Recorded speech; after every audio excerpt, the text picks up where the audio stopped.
Особое внимание нужно уделить детям. Их благополучие – надежная гарантия успешного будущего нашего государства. Поэтому считаю, что следующий год следует объявить годом детей. Речь идет не о лозунгах и праздничных мероприятиях, но прежде всего о конкретных мерах со стороны властных органов в области здравоохранения, образования, социального обеспечения с целью защиты детства.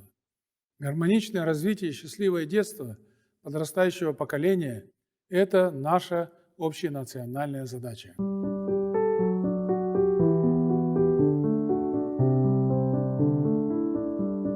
Качественное дошкольное образование – это закладывание фундамента для воспитания и обучения будущего поколения. В Астраханском районе функционирует 27 дошкольных организаций, из которых 7 детских садов и 20 мини-центров.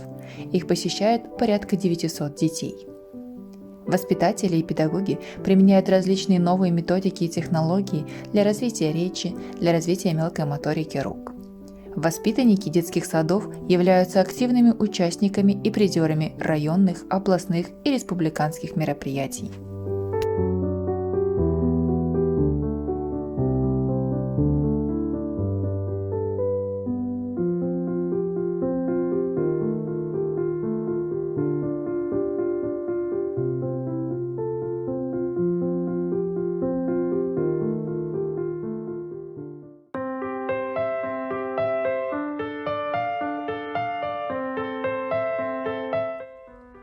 Елімізде енді ғана дамып келе жатқан инновациялық саланың бірі робототехника. Адамның қолы жетпеген жерге ойы жетеді. Мұның дәлелі бүгінгі заманауи роботтар. Адамзат баласы өзінің қолынан келмейтін көп шаруаны осы құрылғылар арқылы игеріп жатқаны көңіл қуантады. Бүгінгі заман робототехниканың қарыштап дамыған кезеңі. Қазірде бұл экономиканы ілгерілетуші салаға да айналған. Өйткені барлық салада жаңаша көзқарас қалыптасып, тиімді технология қолданысқа еніп отыр. Осы орайда Астрахан ауданы білім бөліміне қарасты 4 білім ошағында робототехника курстары ұйымдастырылған.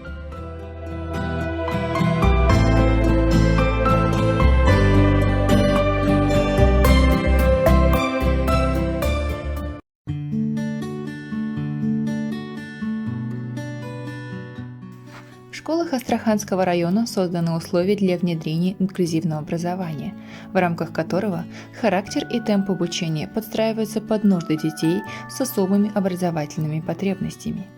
Действуют кабинеты коррекции, кабинет инклюзивного образования. 100% педагогического состава прошли курсовую переподготовку по инклюзивному образованию.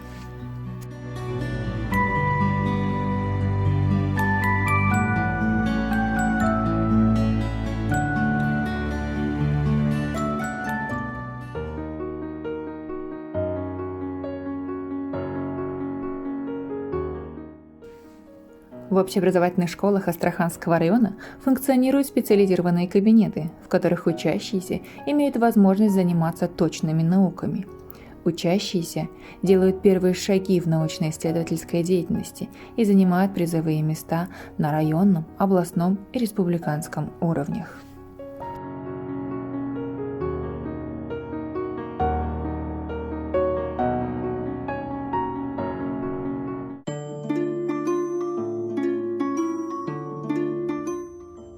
Астрахан ауданы білім бөліміне қарасты білім беру мекемелерінде жүргізілетін көптеген тәрбие жұмыстарының бір саласы өскелең жас ұрпақты халқымыздың ұлттық қолөнеріне баулуға бағытталған.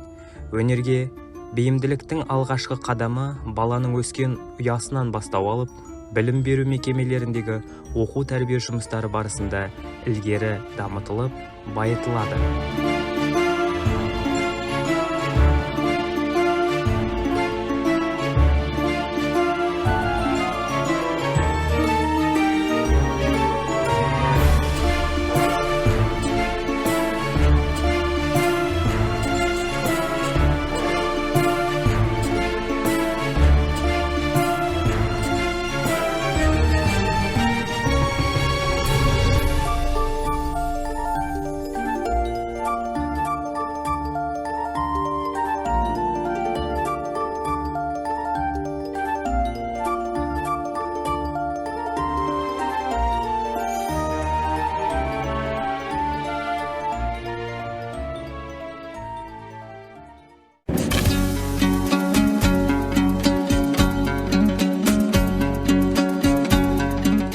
ауданымызда этномәдени білім беру бағытында отбасылық клубтар жұмыс жүргізеді. Этномәдени білім беру дегеніміз жастарға шығармашылығын дамытатын мүмкіндіктер, ұлтымыздың бай мәдениеті, ұлттық болмысы, тарихы, тілі, ұлттық құндылықтары туралы білім беріп, жан-жақты, отан сүйетін адамгершілігі мол, рухы биік, жаһандық өркениеттің халықтарына төзімді жеке тұлғаны тәрбиелеу.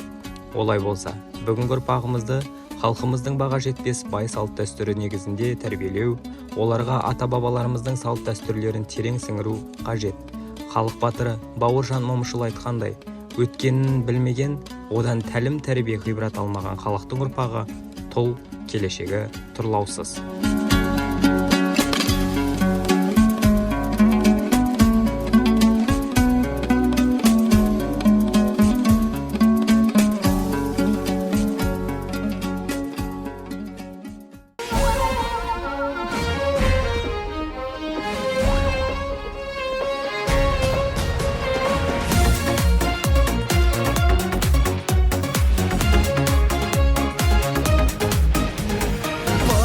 Бұл жерде елін қорғап терлеген, батырлар бұл жерде намыс қолдан бермеген, жерін қорғап қазақ жауға қылыш сермеген. Қазақстаным, Қазақстаным, ал қазір мақтаныш бізге қазақ даласы, байлығы молдағы бар жау жүрек баласы, арманға бастаған